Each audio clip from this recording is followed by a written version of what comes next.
সাইয়েদনা নূহ আলাইহিস সালাম 950 বছর দাওয়াত দিলেন। 950 বছরের দাওয়াতে তার ডাকে সাড়া দিয়েছে মাত্র 80 জন। কয়জন? সবাই বলেন কয়জন? 1000 বছর দাওয়াত দিয়েছেন, 50 কম মানে 950 বছর, মাত্র 80 জন দাওয়াতে সাড়া দিয়েছে। এজন্য আপনার দাওয়াতে কয়জন সাড়া দিল এটা আসল বিষয় না। আমার মাহফিলে কত হাজার লোক হলো সেটা আমার দেখার বিষয় না। আমি আমার দাওয়াতটা ইখলাসের সাথে পৌঁছে দিতে পারলাম কিনা সেটাই দেখার বিষয়। চিল্লায় বলেন ঠিক কিনা? কিয়ামতের ময়দানে অনেক নবী দাঁড়াবে। কে দাঁড়াবে? তার উম্মত হলো মাত্র 10 জন। সারা জীবন দাওয়াত দিয়ে ঈমান আনছে কয়জন? অনেক নবী দাঁড়াবে, মাআহু রাজুলান, বুখারীর বর্ণনা, তার উম্মত 2 জন। কয়জন? অনেক নবী কিয়ামতের ময়দানে দাঁড়াবে, মাআহু রাজুলুন ওয়াহিদ, তার উম্মত শুধু একজন। নবী একজন, উম্মত একজন। সুবহানাল্লাহ পড়েন। এমন অনেক নবী দাঁড়াবে যার কোনো উম্মত নাই। সারাটা জীবন মায়ের খেয়েছে, আঘাত খেয়েছে, জেল জরিমানা খেয়েছে, চোখের পানি ছেড়েছে, উম্মতের হেদায়েতের জন্য দোয়া করেছে, একজনেরও কালিমা পড়াইতে পারে নাই। এরকম নবীও আছে। তার মানে কি নবীরা ব্যর্থ নাকি সফল? সকল নবীগুলো হচ্ছে সাকসেসফুল ইন লাইফ। চিল্লায় বলেন ঠিক কিনা? এজন্য আমার ফলোয়ার কত, আমার অনুসারী কত, আমার মুরিদ কত, আমার ভক্ত, উই ডোন্ট কেয়ার। আমরা এটা কেয়ার করি না। আমরা কেয়ার করি আমার রেসপন্সিবিলিটি, আমার কাঁধে যে দায়িত্ব, সেই দায়িত্ব আমি পৌঁছে দিতে পারলাম কিনা। চিল্লায় বলেন ঠিক কিনা? এজন্য নবীরা দাওয়াত দিয়েছেন আর মায়ের খেয়েছেন। সাইয়েদনা নূহ আলাইহিস সালাম বললেন, রব্বি ইন্নী দাআউতু কওমি লাইলা ওয়া নাহারা। ও রব, আমি দিন রাত খালি দাওয়াত দিছি, ফালাম ইয়াজিদহুম দুআই ইল্লা ফিরারা। যখন দাওয়াত দিতে যেতাম আমার উম্মতেরা ভেগে ভেগে যেত। এই যে আমি দাওয়াত দিতেছি, আপনারা কি ভেগে যাইতেছেন? বসে বসে শুনতেছেন, আমার নামে তাকবীর দিতেছেন, মাহফিল শেষে হাদিয়া দিয়ে দিচ্ছেন, কিন্তু নবীদের বিষয়টা এমন ছিল না। নবীরা দাওয়াত দিতে দিতে হয়রান হয়ে যেত। সাইয়েদনা নূহ এমন কোন ধরনের শাস্তি নাই যে শাস্তি দেয়া হয় নাই। পৃথিবীর সবচাইতে সেরা লোক। এই নবীরে ধরে ধরে পিটানো হতো, কুকুর দিয়ে লেলিয়ে দেয়া হতো, বেহুশ হয়ে গেলে মারা গিয়েছে ভেবে কাঁথা দিয়ে পেঁচিয়ে পাহাড়ের উপর রেখে আসা হতো। কিন্তু সাইয়েদনা নূহ আবার হুশ ফেরার পরে কালেমার দাওয়াত নিয়ে চলে এসেছে, ঠিক কিনা? তারপরও মায়ের আশরা নাই। তারপরে উনি দোয়া করলেন, রব্বিলা তাদার আলাল আরদি মিনাল কাফিরিনা দাইয়ারা। ও আল্লাহ, আমার কথা শুধু শোনে না, আমারে শুধু মারে, আমারে পিটায়। আপনি কাফেরদের আন্ডা বাচ্চা যত আছে সবগুলোরে জমিন থেকে শেষ করে দেন। একজন নবী কখনোই বদদোয়া করে যখন আর উপায় নাই, যখন মায়ের খেতে খেতে দেহে আর সয় না। উনি আল্লাহরে বললেন, আল্লাহ শেষ করে দেন। আল্লাহ বললেন, তো নৌকা বানাও। কি বানাও? বিশাল কিস্তি বানানো হলো। 80 জন উম্মত নিয়ে নৌকায় উঠলেন। ছেলেরে বললেন, আমার কলিজার টুকরা নৌকায় ওঠো। ছেলে কয়, ব্যাপার না, আমি পাহাড়ের উপরে উঠবো, বন্যা আমার কিছু করতে পারবে না। সাইয়েদনা নূহ বললেন, লা আসিমাল ইয়াউম, আজকে বাঁচানোর কেউ নাই একজন ছাড়া, তিনি কে? আল্লাহ আকাশে বললেন, আকাশ বৃষ্টি দাও। জমিন রে বললেন, জমিনের পানি উপরে বাইরে বমি করে দাও। 40 দিন বৃষ্টি হলো, ড্রাস্টিক্যালি ফ্লাডেড। গোটা বিশ্ব বন্যায় ছেয়ে গেল। There was not a single territory on the world saved from this flood, saved from this dangerous flood ever. পৃথিবীর একটা ছোট্ট জায়গা ছিল না, ভূখণ্ড ছিল না যেই জায়গায় বন্যা হয় না। নূহ আলাইহিস সালামের বন্যায় আল্লাহর কাবা ঘর ভেঙে মাটির সাথে মিশে গিয়েছে। পড়েন আল্লাহু আকবার। এজন্য নাফরমানি, বান্দরামি, আল্লাহর বিরোধিতা, কোরআনের বিরোধিতা যদি করি, ওই বন্যা আছে না নাই? মাঝে মাঝে আল্লাহ একটু বন্যা দিয়ে আমাদেরকে চেক করে, আমাদেরকে রিমাইন্ডার দেয় যে আল্লাহ 3 দিন লাগাতার বন্যা দিলেন, ও আল্লাহ কি 30 দিন বন্যা দিতে পারে না? যে আল্লাহ 2 সেকেন্ডে রিক্টার স্কেলে 5 মাত্রার ভূমিকম্প দিয়ে বাংলাদেশ নাড়াইয়ে দিলেন, 3 মাত্রার ভূমিকম্প দিয়ে, সে আল্লাহ কি 8 মাত্রার ভূমিকম্প দিতে পারে না? যে আল্লাহ নেপালকে একটা ধাক্কা দিয়ে জমিনের সাথে মিশিয়ে দিলেন, সে আল্লাহ কি বাংলাদেশকে মিলাইয়া দিতে পারে না? এই জন্য ইবাদত করতে হবে একজনের, তিনি কে? মসজিদমুখী হওয়ার দরকার আছে না নাই? নামাজমুখী হওয়ার দরকার আছে না নাই? জামাতমুখী হওয়ার দরকার আছে না নাই? ফ্যামিলিটারে জান্নাতি ফ্যামিলি বানানোর দরকার আছে না নাই? এগুলো আমরা শিখবো নবীদের দাওয়াতি পদ্ধতি থেকে। চিল্লায় বলেন ঠিক কিনা? এক একজন নবীর জীবনী এক একটা এনসাইক্লোপিডিয়া। 25 জন নবীর কথা আল্লাহ কোরআনে বলেছেন, এগুলো আমাদের শিখতে হবে, জানতে হবে। মোট 25 জন নবীর কথা আল্লাহ কোরআনে বলেছেন। চিল্লায় বলেন কয়জন নবী? সবাই বলেন, আরো জোরে বলেন। তাফসীর মাহফিলগুলো হচ্ছে ক্লাস। এটা কি প্রতি শীতের মৌসুমে কত প্রোগ্রাম হয়, কিছু যদি আমরা ইনফরমেশন শিখে যেতে না পারি তাহলে এসে কি লাভ? কোরআনে নবীর নাম এসেছে কয়জন, কিন্তু আসলে কি নবীর সংখ্যা 25? জোরে বলেন। তাহলে আপনারা উত্তর দেন, নবীর সংখ্যা কত? কত? 1,24,000। কেউ কয় 2,24,000। কত? লক্ষাধিক নবী। কত নবী? অসংখ্য নবী। যেহেতু আল্লাহ সরাসরি আমাদেরকে জানায় নাই, কিছু তাফসিরের, কিছু হাদিসের হাসিয়ায় কিছু সংখ্যা পাওয়া যায়, কিন্তু সরাসরি অথেন্টিক সোর্স থেকে যেহেতু আসে নাই, আমরা বলবো যত নবী এসেছে সব নবীর উপর ঈমান আনলাম, ঠিক কিনা? এখন 1,24,000 নবীর উপর যদি ঈমান আনি, আসলে যদি নবী হয়ে থাকে 1,25,000, তাহলে বাকি 1,000 নবীর উপর ঈমান না আনার কারণে কিয়ামতের দিন ভেজাল আছে না নাই? আর নবী যদি হয়ে থাকে 1,24,000, ঈমান আনে যদি 1 লক্ষের উপর, তাহলে 24,000-এর উপর ঈমান না আনার কারণে আরেক ভেজাল আছে না নাই?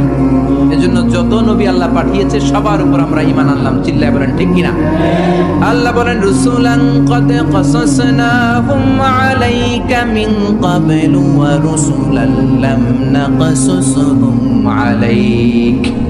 ও নবী, কিছু কিছু নবীর কথা এই কোরআনে আমি বলেছি, আর কিছু কিছু নবীর কথা আমি এই কোরআনে আপনারে বলি নাই। যতজন নবীর কথা বলেছি তাদের সংখ্যা হলো 25। সংখ্যা কত? আচ্ছা, এত এত নবী ছিল, এত নবীর কথা না বলে শুধু 25 জন নবীর কথা বললেন কেন? এর কারণ 25 জন নবীর কথা বলতে যেই, 25 জন নবীর ঘটনা শোনাতে যেই আয়াত, কত আয়াত? ওইখানে যদি 1,24,000 নবীর কথা বলতো, কোরআন হইতো 200 খণ্ড, ঠিক কিনা? কথা কয় না কেন? কোরআন কয় খণ্ড হইতো? কোরআন 200 খণ্ড হইলে আমরা হাফেজ নাজমুস সাকিব পাইতাম, হাফেজ জাকারিয়া পাইতাম, তারাবির নামাজ পড়তে পারতাম, কোরআন খতম দিতে পারতাম। এমন অবস্থা হইতো জন্মের পর থেকে মরার আগ পর্যন্ত পড়তেছি, কিন্তু এক খতমও দিতে পারি নাই। চিল্লায় বলেন ঠিক কিনা? এজন্য আল্লাহ বললেন ওয়ালাকাদ ইয়াসসারনাল কুরআনা লিযিকরি ফাহাল মিন মুদ্দাকির। I've made this holy Quran very easier for you to read, to understand and to memorize in your heart. কোরআন পড়বেন তাও সোজা, কোরআন বুঝবেন তাও সোজা, কোরআন মুখস্থ করে সিনায় নেবেন তাও সোজা। চিল্লায় বলেন আল্লাহু আকবার। এজন্য ছেলে মেয়েদেরকে হাফেজে কোরআন বানাতে রাজি আছেন তো? হেফজখানায় দিতে রাজি আছেন তো? মাদ্রাসাগুলোতে দিতে রাজি আছেন তো? আল্লাহওয়ালা বানাতে রাজি আছেন তো? আল্লাহ আমাদের উপর দয়া করে, মায়া করে মাত্র 25 জন নবীর কথা বলেছেন। এই জন্য 1 খণ্ড হয়েছে কোরআন। যদি সব নবীদের কথা বলতো, ওই কোরআন নিয়ে আসাও সম্ভব ছিল না। চিল্লায় বলেন ঠিক কিনা? গাড়ি দিয়ে কোরআন এক জায়গা থেকে আরেক জায়গায় নেওয়া লাগতো। চিল্লায় বলেন ঠিক কিনা? এবার আল্লাহ বললেন গোলাম, 25 জন নবীর কথা আমি বলেছি, কিন্তু 25 জন নবীর স্ট্যাটাস কিন্তু এক না। এক এক নবীর এক এক স্ট্যাটাস আছে না নাই? কথা বলেন। আপনাদের কষ্ট হচ্ছে তো কথা বলেন না কেন? তাফসীর মাহফিল যদি ক্লাস হয়, টিচার যদি প্রশ্ন করে উত্তর দিতে হবে না? চিল্লায় পড়েন না আল্লাহু আকবার। আরো জোরে আল্লাহু আকবার।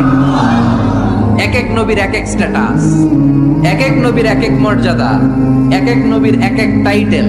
আমার টাইটেল আজহারি, আমার আবু নসর ভাইয়ের টাইটেল আশরাফি, আরেকজনের টাইটেল জেহাদি, আরেকজনের টাইটেল মাদানি, কারো টাইটেল আজাদি, কারো টাইটেল মাক্কি। এক এক নবীরও এক এক টাইটেল আছে না নাই?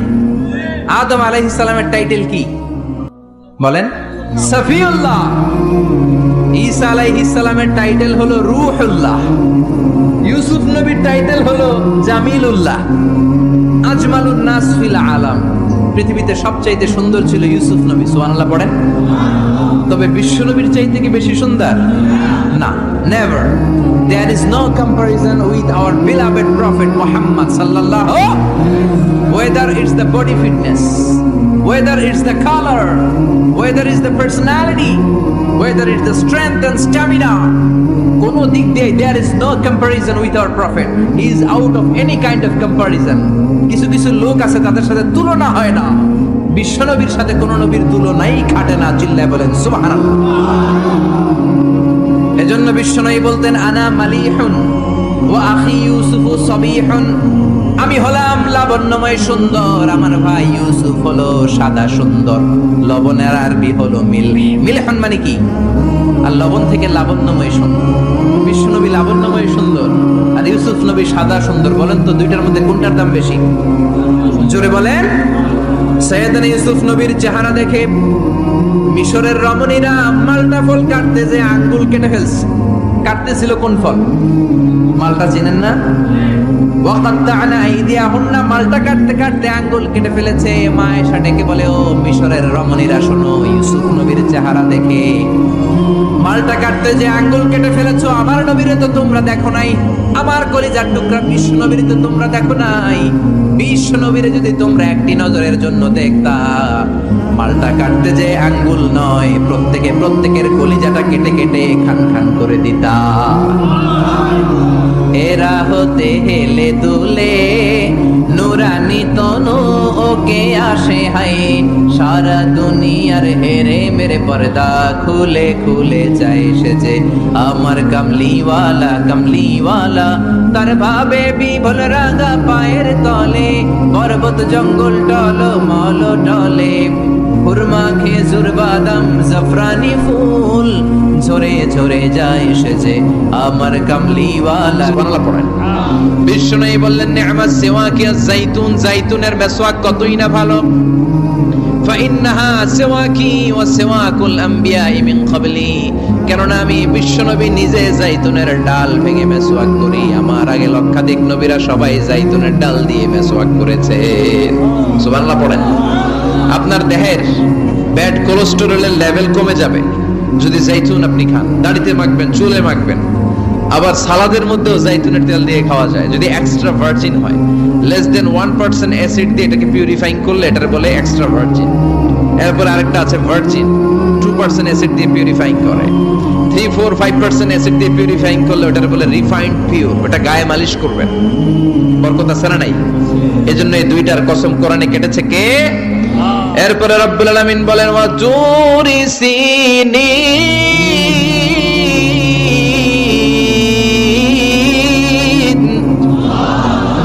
আমি তিন আর জাইতুনের কসম যেমনি কোরআনের মধ্যে করলাম, সাথে সাথে তুর পাহাড়ের কসম কাটলাম। সুবহানাল্লাহ পড়েন। সাউথ সাইনা, দক্ষিণ সিনাইয়ে এই তুর পাহাড়ের অবস্থান। মিশরে দুইটা জেলা আছে, উত্তর সিনাই, দক্ষিণ সিনাই। এই দক্ষিণ সিনাইতে 2285 মিটার উঁচু এই পাহাড়। সাইয়েদনা মুসা আলাইহিস সালাম এই পাহাড়ে উঠে কথা বলতেন কার সাথে? তাওরাতের মতো কিতাবকে আল্লাহ তাআলা কাঠের তক্তার মধ্যে লিখে এই পাহাড়ের উপর নাজিল করেছে। কাঠের তক্তা চিনেন? কাঠ দিয়ে মোটা মোটা তক্তা বানায় না? আল্লাহ নিজ হাতে তাওরাত লিখে এই কাঠের তক্তাগুলো সাইয়েদনা মুসা আলাইহিস সালামকে দিলেন। বললেন, যাও, এটার মধ্যে হেদায়েত আছে, নূর আছে, বুরহান আছে, নিয়ে যাও, বনি ইসরাইলের কাছে দাওয়াতের বাণী পৌঁছে দাও, তুমি বার্তাবাহ, যাও। সাইয়েদনা মুসা আলাইহিস সালাম দেখলেন ছোট্ট ছোট্ট কিছু কাঠের ফলকার তক্তা, ভাবলেন কাঁধের মধ্যে তুলে নিয়ে যাই, এর চেয়েও কত ভারী ভারী জিনিস আমি মুসা কাঁধের মধ্যে তুলে বেড়াই। কিন্তু সাইয়েদনা মুসা আলাইহিস সালাম তক্তার মধ্যে হাত দিয়ে দেখে কাঁধে উঠাবে তো দূরের কথা, নাড়াতেই পারে না।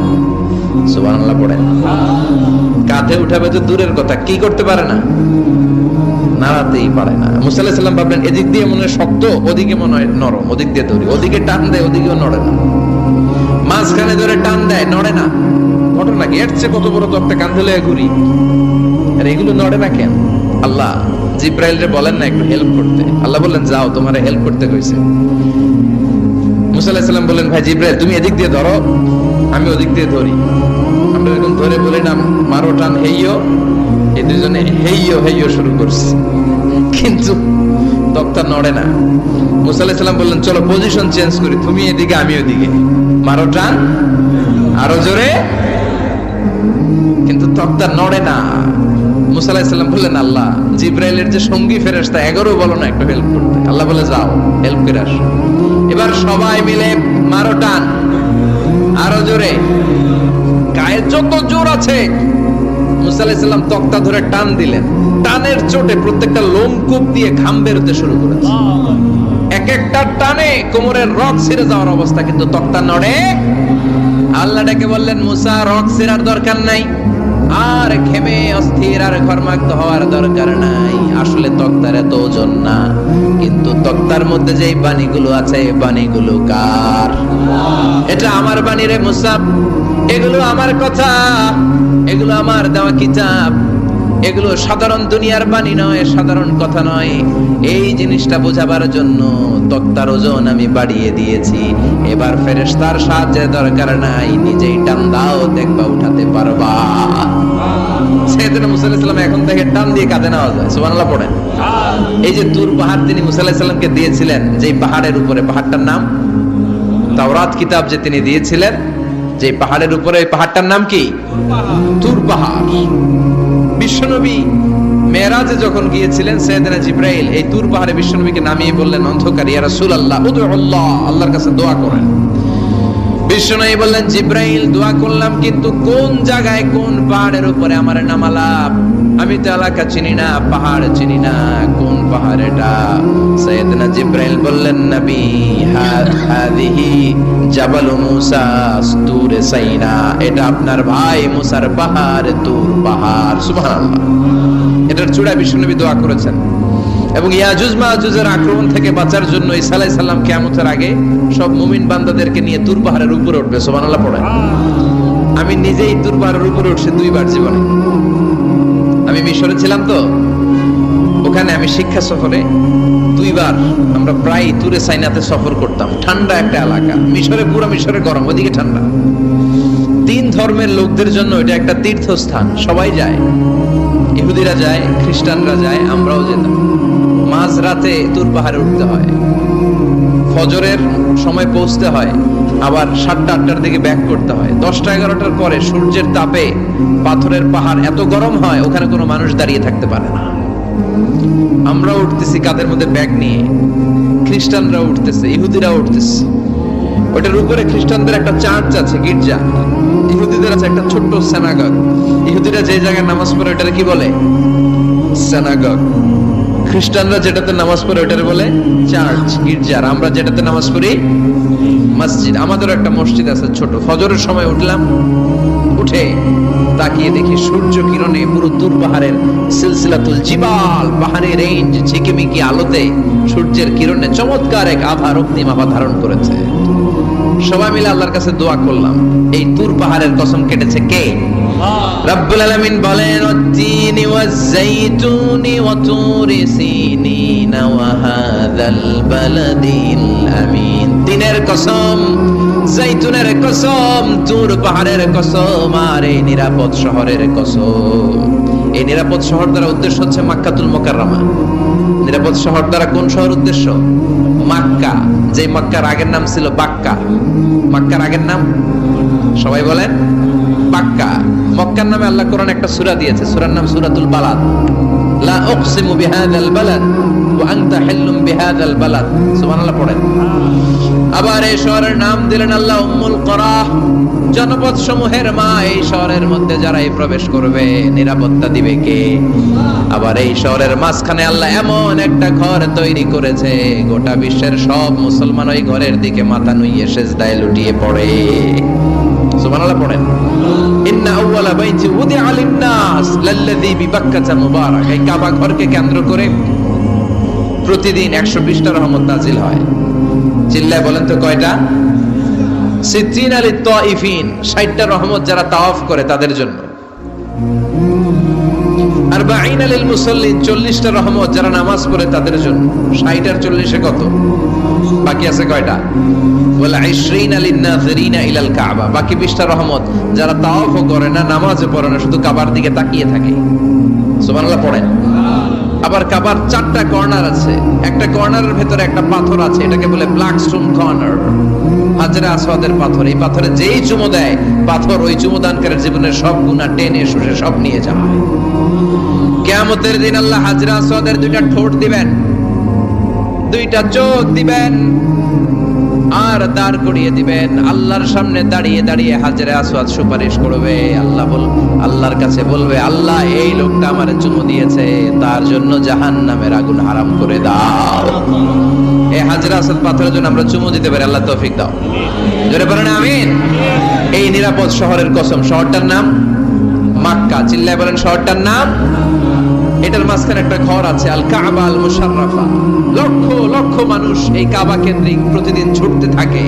আল্লাহ বলেছেন এটা মাসাবাতান লিন্নাস, মানুষের মিলন কেন্দ্র। লক্ষ লক্ষ মানুষ এই কাবাকে ঘিরে নামাজ পড়ে। প্রতিটা জুমার দিন 10 লাখেরও মোর দেন 1 মিলিয়ন মুসল্লি কাবার চারদিকে জুমার সালাত আদায় করে সুবহানাল্লাহ পড়েন। আজান হওয়া মাত্রই মৌমাছির মতো মানুষগুলো ছুটতে থাকে। কাবার আজান শুনেছেন? আল্লাহু আকবার, আল্লাহু আকবার,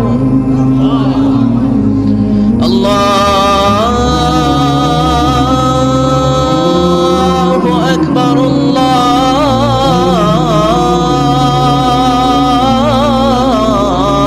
আল্লাহু আকবার। কি সুরেলা আজান, কাবার আজান। আজান হতে দেরি, আজান হতে দেরি। যদি 20-30 তলা হোটেলের কোনো ছাদ থেকে আপনি খেয়াল করেন, দেখবেন মৌমাছির মতো ডানে বায়ে সামনে পেছনে চারিদিক থেকে সারে আল হিজরা দিয়ে, সারে আজিয়াত রোড দিয়ে, গাজ্জা দিয়ে, জারওয়াল দিয়ে, মেসফালা দিয়ে, ইব্রাহিম খালিলি দিয়ে মানুষগুলো কাবার দিকে ঢুকতে শুরু করেছে, ঠিক কিনা? আবার বিশ্বনবী বলতেন মক্কা তো হাব্বুল বিলাদ ইলাইয়া, মক্কা শহর আমার কাছে সব চাইতে প্রিয় শহর। লাউলা উখরিজিতু লামা খারাজিতু, মক্কার কুরাইশরা কাফেররা যদি এই শহর থেকে জোর করে আমারে বের করে না দিত, আমি কোনোদিন মক্কা ছেড়ে দূরে যেতাম না। সুবহানাল্লাহ পড়ে। বিশ্বনবীর জন্মস্থান এই শহর, যেখানে বিশ্বনবী জন্মেছেন ওইখানে আছে মাকতাবা, লাইব্রেরি। কি আছে? হজ উমরা যারা করেছেন তারা দেখবেন ওখানে গেলেই ফ্রিতে বই দেয়। কি দেয়? বিশ্বনবীর জন্মস্থানে গেলে যেই ভাষার হন, বাঙালি গেলে বাংলায়, ইংরেজ গেলে ইংরেজিতে, পাকিস্তানিরা গেলে হিন্দিতে, সবাইকে ফ্রিতে বই দেয়া হয়। তার মানে বিশ্বনবীর জন্মস্থানে গেলেই বই পাওয়া যায়, ঠিক কিনা? বিশ্বনবীর জন্মস্থানের ঠিক পাশেই আবু জাহেলের জন্মস্থান। ওইখানে কি আছে জানেন? হ্যাঁ, হাম্মাম, হাম্মাম আবি জাহাল। বাঙালি হাজিদের বুক ভরা ঘৃণা তার জন্য। বাঙালি হাজিরা বলে আবু জাহিল্লার টয়লেট কই, যাইয়া সব পরাই দিয়ে আসো। জেদ্দাতে নেমেই খুঁজতে আরম্ভ করে আবু জাহিল্লার টয়লেট কই। সবাই বলে এই না জেদ্দায় আসলেন, মক্কা তো 80 কিলো দূরে, আপনি যাবেন, উমরা করবেন, বিশ্রাম নেবেন হোটেলে, এরপরে জিয়ারা যখন করায় তখন ওখানে নেয়। কিন্তু নাইম্মা একে আবু জাহিল্লার টয়লেট কই। কি ক্ষোভ তার প্রতি, না? কি ক্ষোভ আর ঘৃণা। আর বিশ্বনবীর জন্য অন্তর ভরা ভালোবাসা আছে না নেই? এজন্য ইসলাম হচ্ছে শান্তির ধর্ম। জঙ্গিপনা যারা করে, সন্ত্রাসবাদের কথা যারা সমাজে উস্কে দেয়, তাদের জন্য ইসলামে কোনো শান্তি নাই। আবু জাহেল ছিল সন্ত্রাসদের লিডার, ঠিক কি না? Leader of the all terrorist, কুখ্যাত ইন্টারন্যাশনাল সন্ত্রাসী আবু জাহেল। আর বিশ্বনবী ছিলেন মুজাহিদ। বিশ্বনবী কে ছিলেন? মুসা আলাইহিস সালাম ছিলেন মুজাহিদ। ফেরাউন ছিল কুখ্যাত সন্ত্রাসী আর জঙ্গি, ঠিক কিনা? সাইয়েদনা ইব্রাহিম ছিলেন মুজাহিদ আর নমরুদ ছিল জঙ্গি, ঠিক কিনা? যারা ইসলামের পক্ষে কথা বলে তারা মুজাহিদ, আর যারা ইসলামের বিপক্ষে তারা সন্ত্রাস আর জঙ্গি। চিল্লায় বলেন ঠিক কিনা? সে আল্লাহ ডেকে বললেন গোলামুদ্দিনি ওয়াজ-যাইতুনি ওয়া তুরি সিনিন ওয়া হাযাল বালাদিল আমিন। 3 ফলের কসম, জাইতুনের কসম, তুর পাহাড়ের কসম, বিশ্বনবীর জন্মস্থান মক্কাতুল মুকাররমার কসম। 4টা জিনিসের কসম কেটেছে কে? কয়টা জিনিসের? 4টা জিনিসের কসম কেটে আল্লাহ একটা কথা বলবেন। ওই কথাটার গুরুত্ব বেশি না কম? লাকাদ খালাকনাল ইনসানা ফি আহসানি তাকওয়িম। সবাই পড়েন, লাকাদ খালাকনাল ইনসানা ফি আহসানি তাকওয়িম। নিশ্চয় আমি মানুষের চেহারাটারে, আকৃতিটারে বড্ড চমৎকার আকৃতি দিয়ে তৈরি করেছি। সুবহানাল্লাহ। মানুষের মতো কোন সুন্দর প্রাণী পৃথিবীতে নাই। আছে? গরু দেখবেন সবগুলোর চেহারা একরকম। কুকুরের অলমোস্ট সব কুকুরের কেন্দ্রীয় চেহারা এক, সব ছাগলের কেন্দ্রীয় চেহারা এক। কিন্তু একটা মানুষের সাথে আরেকটা মানুষের চেহারা মিলে? আমার সাথে হুজুরের চেহারার মিল আছে, হুজুরের সাথে ভাইয়ের, ভাইয়ের সাথে আপনার। 700 কোটি মানুষ নাকি পৃথিবীতে এখন আছে। এই 700 কোটির সাথে একটার লগে আরেকটার মিলে? কত 700 কোটি ময়রা কবরে ভূত হয়ে রয়েছে, একটার সাথে আরেকটার মিল ছিল। আরো কত 700 কোটি যে কিয়ামতের আগে আসবে, একজনের সাথে আরেকজনের চেহারার কোনো মিল খাবে। এরপর আপনি হিউম্যান অ্যানাটমি নিয়ে গবেষণা করেন, পায়ের পাতা থেকে শুরু করে মাথার তালু পর্যন্ত একটার পর একটা অঙ্গ এমন ভাবে আল্লাহ তৈরি করেছে, পৃথিবীর কোনো ডিজাইনারের কোনো ডিজাইন দ্বারা এটাকে মাপজোক আর পরিমাপ করা সম্ভব না। চিল্লায় বলেন ঠিক কিনা? এজন্য আল্লাহ বললেন লাকাদ খালাকনাল ইনসানা ফি আহসানি তাকওয়িম, মানুষকে চমৎকার আকৃতি দিয়ে তৈরি করেছে কে?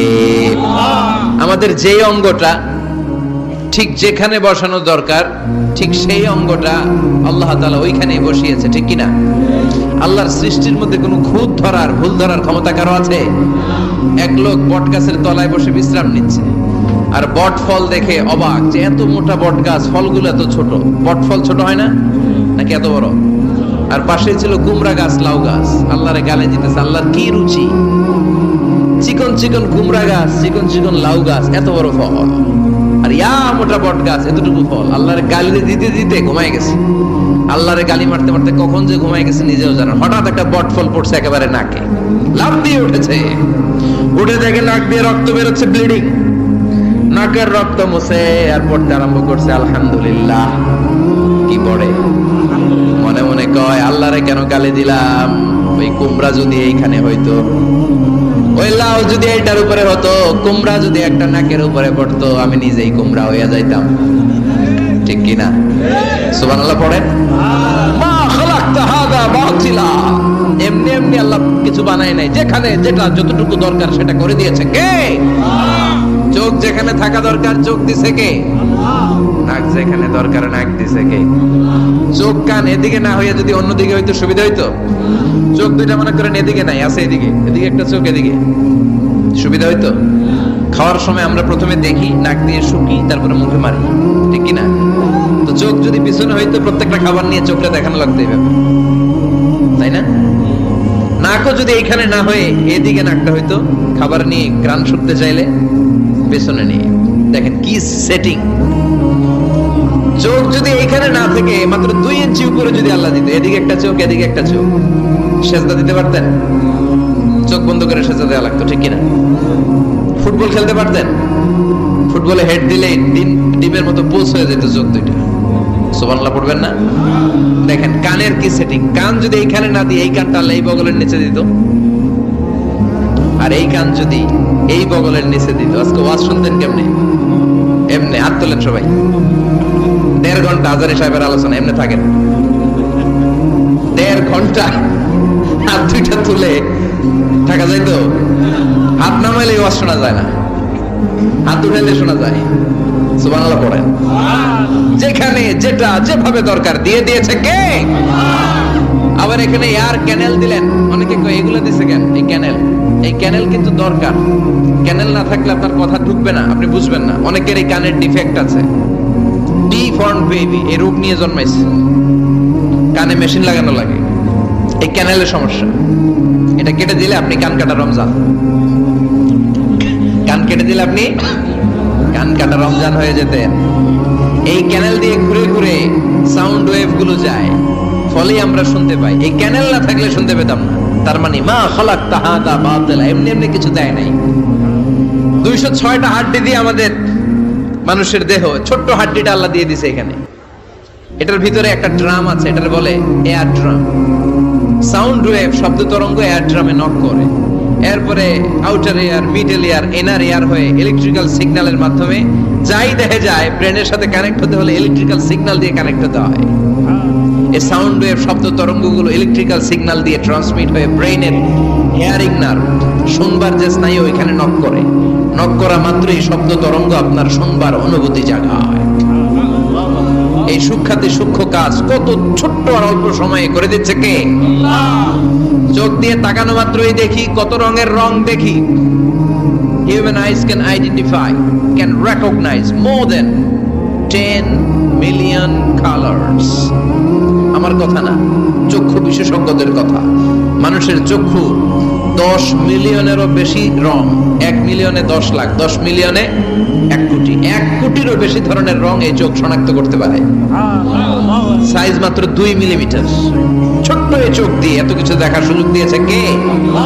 এই দুটি চোখ দিয়েছি বলে দেখো যে কত অপরূপ নয়নাভিরা, খেতে খামারের জুড়াই জ্বালা বিধুরধু, তোমার দেয়া চোখের শুকুর জানাবো